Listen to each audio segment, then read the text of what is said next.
just invite you to close your eyes if that is comfortable, to feel the chair beneath you in a comfortable way. Just relaxing the shoulders, letting anything that has gone on today or that will go on tonight, just to let those go. You feel your shoulders drop, your face relaxes. Feel the air around you, noting any sounds, but letting them go without judgment. In this way, we become centered in that ever-expressing God life, the Christ we are. Each breath, deeply becoming that pathway to that sacred space where in our heart awareness, we are still and we know and are filled with God's love and peace.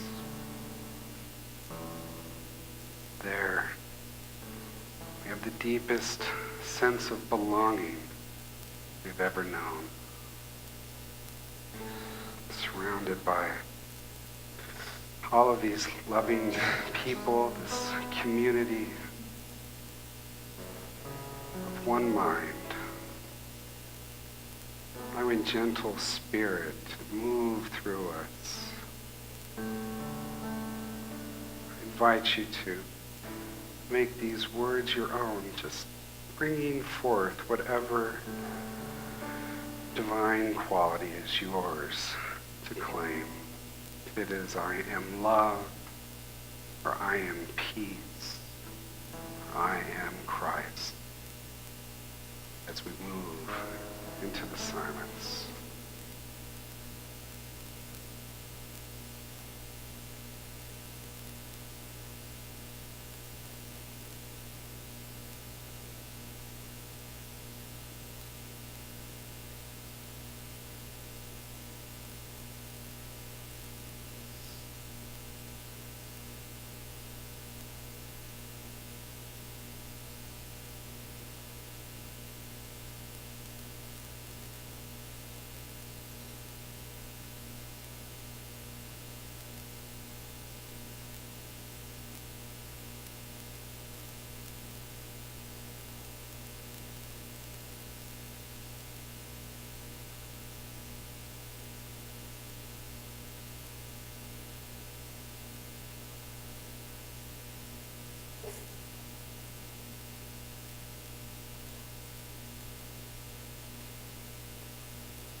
Gently return our awareness to this time.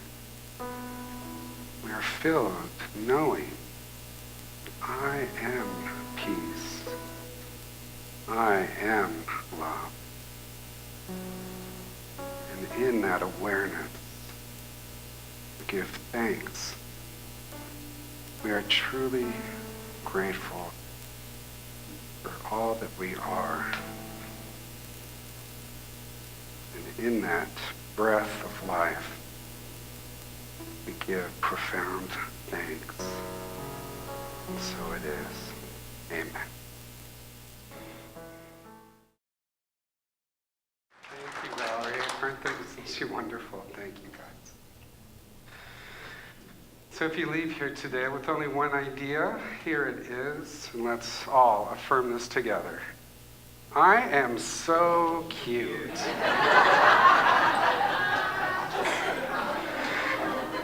In 1955, there was an occurrence at a Buddhist monastery in Thailand. They were actually trying to move part of the monastery, and they had this big old crane, and it was suspending this big plaster and clay statue of the Buddha. And this was a very significant statue to the monastery. On the left, there's a picture of a similar Buddha from the same historical time period that this particular statue was made. And on the right is an actual rare close-up picture of the statue as it was being moved. And as it was being moved, the head monk, the abbot, was watching it being moved, and he was getting nervous because it started to crumble a bit. So at his direction, he had them set the Buddha down, and then it began to rain. So he had a tarp put over it and decided to wait overnight for the rain to subside. Well, in the middle of the night, he felt called to check on their beloved Buddha. So he went out with a flashlight and he peeked under the tarp. And he saw up in that space that had been crumbling and where the rains had come down, that when he pointed the light up there, that some light shone back at him. And he thought, well, what is this? And he found it fascinating. And so he began to look more carefully at that part of the statue. And he saw that under the plaster there was this glowing light, almost metalish. And so he got some tools and he started to chip away at this statue that had been sitting there for a couple hundred years. And this picture was taken of him in the middle there, in the middle of the process. And you can see the abbot in the lower left-hand corner. And you can imagine that he's been used to this statue and the way that it looks this entire time, right? And he's feeling that there's something more to it, that there's this light that's shining back to him, that there's some hidden splendor there. So he's taking a huge chance, right, at this beloved statue that has been around for a long time that everyone is familiar with. And the more he chisels away at it, the more of this brilliant gold color is revealed. And so he works through the entire night with his chisel and some tools. And by morning, the construction workers and the other monks came out, and they find this huge golden Buddha. This is the actual Buddha. It's 10 feet tall. It's 5 tons of solid gold, which at Friday's closing gold prices approaches $260 million. If you want, you can visit it today at the Temple of the Golden Buddha, which is located in Bangkok. So it's an amazing piece of work, and the question, of course, becomes, why was it covered up? And why did it have all of this mud and this plaster around it? It turns out that some 200 years ago, that the Burmese army was invading Thailand, which at the time was called Siam. And the monks knew they were in big trouble. And so they decided to disguise the statue, and so they made it very artistic. And then they were all subsequently killed by the Burmese army. So the statue sat there for another 200 years, and nobody knew about the hidden gold treasure. So today we're going to look at 2 things. What does this mean to us metaphysically? What is the gold of our self-worth? And what is the mud and the plaster of shame or other things? And how did it get so thick, right? 2 weeks ago, my colleague Sean Wagoner got us started with the white stone ceremony, where Spirit calls us, and we affirm in that those qualities, those names that we want to demonstrate for this year. And I realized that when we're children, we have such wild eyes, such wide eyes to be able to grasp that. And over the years, of course, we cover that up with plaster and mud. I spent a lot of time over the break with my son, little Sebastian, here in the front row. And he gets it, and little babies get it, right? When they're in their presence and in their light, they're those little beings that are discovering, like, oh, those little fingers are attached to this thing, and this thing is part of this, and this is all a part of this, right? And it's all a part of me, and like, how fascinating is that? And I'm so cute, And when we are able to get into that space then we are in that kingdom of heaven of which we speak here in Unity. And we are able to relive how fresh and how amazing it is. That the world from which we come and from which we return, that of spirit, is that gold, right? When we are bringing forward that other world of spirit, when we are getting beneath the mud and the muck to that gold and living in that in the moment, we know what it's like. We look at the mirror and we can say, you know what, I'm pretty darn cute. You know? So that'll be your homework for this week, to go home, look at the mirror and say, I'm pretty darn cute. All right? So, but over the years, of course, things happen and we cake this mud on us. And so our work becomes the process of subtraction. Right? The Buddha did not get to be that golden splendor, priceless Buddha by adding anything to itself. It was that. And so are each of us, right? We are that splendor, that truth, that golden light. The rest of it is just this stuff that we kind of pile on over time, these protective ideas and beliefs and error thinking that perhaps served us at some point in the past and had a very valid purpose, but which is now no longer valid. And so our work is really in the shadow, right, of subtraction. Meister Eckhart said, God is not found in the soul by adding anything, but by the process of subtraction. Michelangelo said, in every block of marble I see a statue as plain as though it stood before me, shaped and perfect in attitude and action.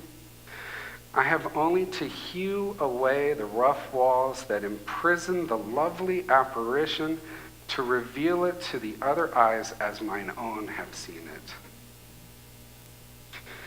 And of course, the Bible describes getting this joy too, right? And so if you want to look at undescribable joy, where do you go in the Bible? Well, the book of Lamentations. Right? Lamentations 4:2 says, the precious children of Zion worth their weight in fine gold. How they are reckoned as earthen pots, the work of a potter's hands. So we know that Zion is Jerusalem, which metaphysically, of course, according to Charles Fillmore, is our spiritual center, the abiding consciousness of peace, and the result of continuous realizations of spiritual power. So these precious sons and daughters that we are worth our weight in gold. Worth your weight in gold. Did you know that came from the Bible? It's Lamentations, I'm telling you. And how they are regarded as earthen pots. And how often do you regard yourself as an earthen pot? As a body, as a mind, or as a shell? Right? How often do we identify ourselves as these ordinary things? This plaster and this mud Buddha. We call ourselves human being when we're actually gold, right? We're invaluable. Beyond worlds, beyond millions of dollars. And this really challenges, I think, our contemporary understanding of prosperity consciousness, which seems to always be so conflated with the monetary worth of that Buddha, right? And yet, over the years, as we move through, as I've said, we cover ourselves with this stuff. So why do we do this? It's part of our human journey, right? Have any of you ever heard of Dr. Brene Brown? Anybody? She's a professor in the graduate social work at the University of Houston. And she calls herself a researcher of storyteller because she combines quantitative with qualitative analysis.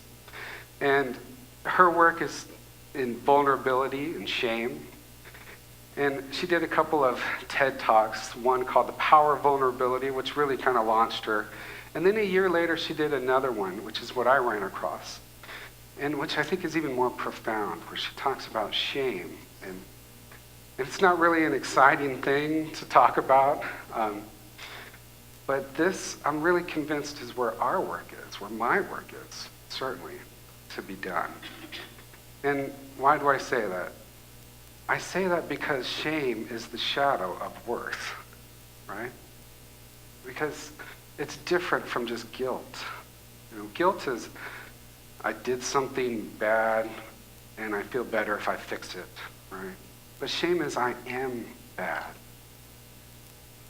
She says that shame is lethal and we're swimming in it. And that is a powerful, powerful metaphor. So as we're moving through life and we're glomming on these layers of shame or other experiences, then that is what, when we become conscious of that layering, then we're in a place where we can begin to use the tools to remove those layers. So I think that that is the stuff that is critical in our further development as we move up the spiral, as we try to become more in tune with who and what we are, to know that and to get beneath that. That is when the rains come, right? When we are vulnerable and when we work on those things, then the tears come and the rain sloughs that stuff away. We know then that we are that precious and that whole image and likeness of God, that we are reverently and fearfully made, as Psalm 139 tells us. Fearfully meaning respectfully. We think that there's some kind of mistake, that we're wrong. Right? And this is where we work to get beyond that, to get around it and under it and through it. Here, Dr. Brown says that shame operates and that it grows exponentially in 3 different ways: secrecy, silence, and judgment, or condemnation. Secrecy works in a couple of different ways, right? It's both internal and external.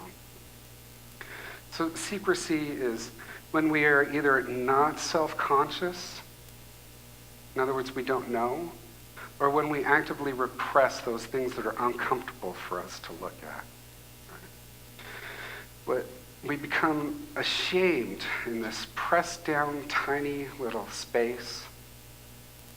We kind of just throw something away.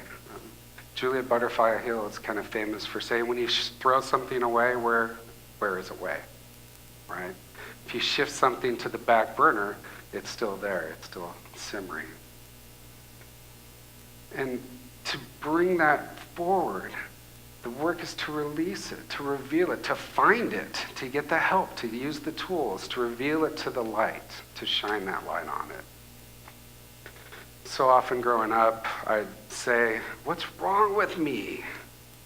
And that became a mantra, almost. And sometimes then it transformed into, "What's wrong with you?" Nothing is wrong with us. We are perfect, whole creations, created with such perfect care and thought. So whatever it is that we hold in secret, maybe it's just time to let it out. Say, here it is. To stand in it, to say, this is part of my journey. This is not who I am. This just happens to be where I am right now. It's not all of me. It doesn't define me. It's just an area that I'm working on. And what a beautiful gift that is. And we can give to ourselves that gift. We give it to each other. And what happens is the same thing that happens to the Buddha. It's picked up, it's moved from one location to another. And when that happens, sometimes things get jostled. And we make a shift, right? And it could be big or it could be small. And hopefully it's a shift on the inside. And when we make that shift, some things give way, some things crumble. We get underneath the surface a bit. And then the rains come and the tears come. We move through transition. And the gold that we are starts to be revealed. So Dr. Brown said the first thing is secrecy, and the second thing is silence. And this is really the encompassing mud, even though it's an artistic creation, that it inhibits the expression of the bigness that we are, right? The gold wants to be seen, to be set up on a hill, but is unable to do so because of these things. So often we make ourselves small, and this serves no one. When we let the wholeness and the splendor of who and what we actually are and who we truly are forth, and that touches everyone we meet. The opposite of silence is a joyful shout, right? An articulation of who and what we have come here to be. And one of the most profound things for me was here at the Institute. We take a class called Call to Ministry. EJ taught that to me, and where we come up with our own mission statement. And mine is that I am a leader who facilitates the awakening of divine love in order to ignite the Christ consciousness in the heart and mind of everyone I meet, so that they may uncover their light so powerful that they in turn enkindle that light in everyone they meet. And that is so powerful for me when I was here. So secrecy and silence were the first two layers. And the last one that she talks about is judgment, in terms of self-judgment and self-condemnation. When we are condemning ourselves or feeling that we don't measure up in some way, then we're making ourselves in that small place again. Right? And the opposite of this is the Burmese Pacha mudra that this particular Buddha is seated in. This is the hand to the ground, where Siddhartha Gautama is claiming his identity as the Buddha. Right? He's telling the universe, I am. 1 John 3, verses 21 and 22 give us, beloved, if our hearts do not condemn us, we have boldness before God. And we receive from him whatever we ask.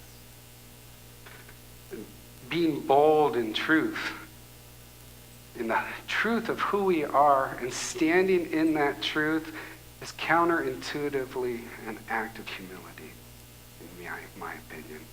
And that's true because we're not talking about the adverse ego, nor even of the positive ego, or of the humanness, but in the truth of who we are and what we are. When we judge ourselves or others around us, we're condemning ourselves. We're plastering them and plastering ourselves. Theodore Roosevelt once said that comparison is the thief of joy. And this has really been a living quote for me sometimes, to know that there's no one like me. And that's probably a good thing. Some of you are thinking, right? And the people that I'm trying to compare myself to, they're just trying to be the best versions of themselves that they can be. And thank you, God, for that. Right? And in that perspective, then, they're such an inspiration for us, because we can therefore strive to be the best that we can possibly be, to know the gold that we are, to uncover it, to use the tools, the unity, and all of the things that we study and think about, that we take into our heart and internalize. I invite you to go home this week, to get into that mind of the child to know the goodness that is that you are, to look into the mirror and say, I am so cute. God bless.